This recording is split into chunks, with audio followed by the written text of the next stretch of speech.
Welcome back to Herg's Place. Today, I want to show you one of my absolute favorite demonstrations. And the reason it's one of my favorite is because it includes fire. Do you like fire? I do too. Especially when it's within the bounds of where it's supposed to be used and used how it's supposed to be. We can use it to cook with, we can use it to keep warm, we can use it outside in the fireplace or the fire pit to sit around and roast some marshmallows or some hot dogs or something like that. There's all kinds of things you can do with fire. But sometimes fire gets out of control, and that's when it's bad. I want to illustrate how that can happen. So what I have here right now is just a little container with a little bit of fire. And so let's have a little bit of a go at it. You'll see what I'm talking about. There we have a little fire. We have a little spin, so you know, that's nice and all that. Let's put it out. You see that wasn't very big, right? Even though it was spinning around. Yeah. So what we're going to do is I want to show you how this might affect a forest when the fire gets out of control. And to do that, you're going to have to pretend. Do you like to pretend? No? Yes? If you don't like to pretend, here's what I would like for you to do. I want you to imagine that you like to pretend. Can you do that?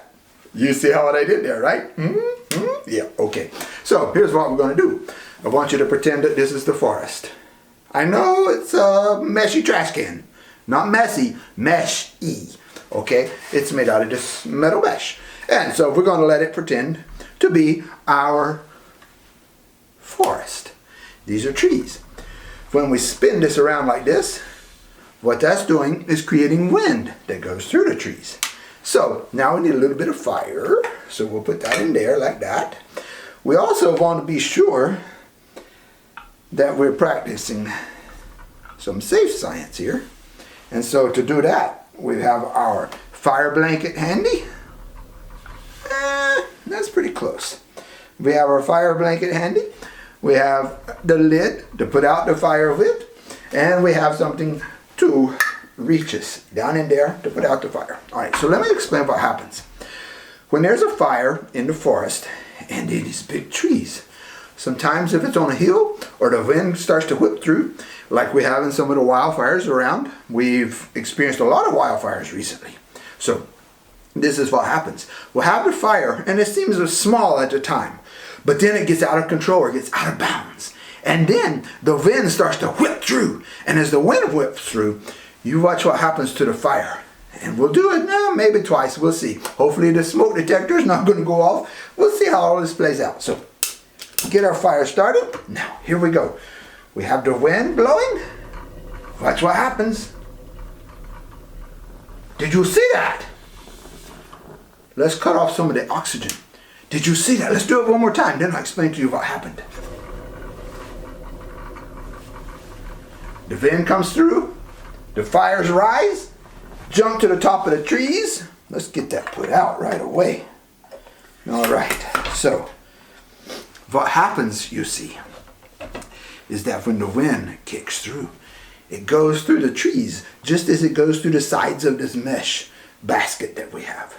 And it starts to whip around and it begins to spin and it hits those and it goes around and it creates what we just saw, a fire tornado, a fire-nado.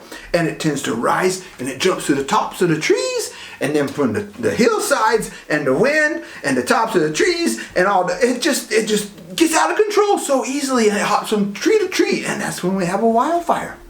So, you see how we put that out, right? A fire has to have three things.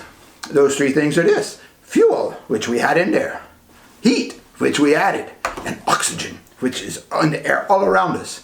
Now, when we spun it around like that, it introduced more oxygen to the mix. And it made it to go up because it was a spinning fire and it followed it right up. When we put the lid on, what did we take away? The fuel? Nope. The heat? Nope. We took away the oxygen. And when we took away the oxygen, the fire was controlled. So, maybe you've learned a little bit about fire, maybe you learned a little bit about wildfire, and maybe you've learned a little bit about how we need to be responsible when we have fire. Outside, inside, anywhere we have fire. Fire can be a good thing. It's neutral. It can be a good thing, it can be a bad thing. Depends on how we use it, and that can be said of so many things in our life. It's not whether it's a good or bad thing. It is how we use it.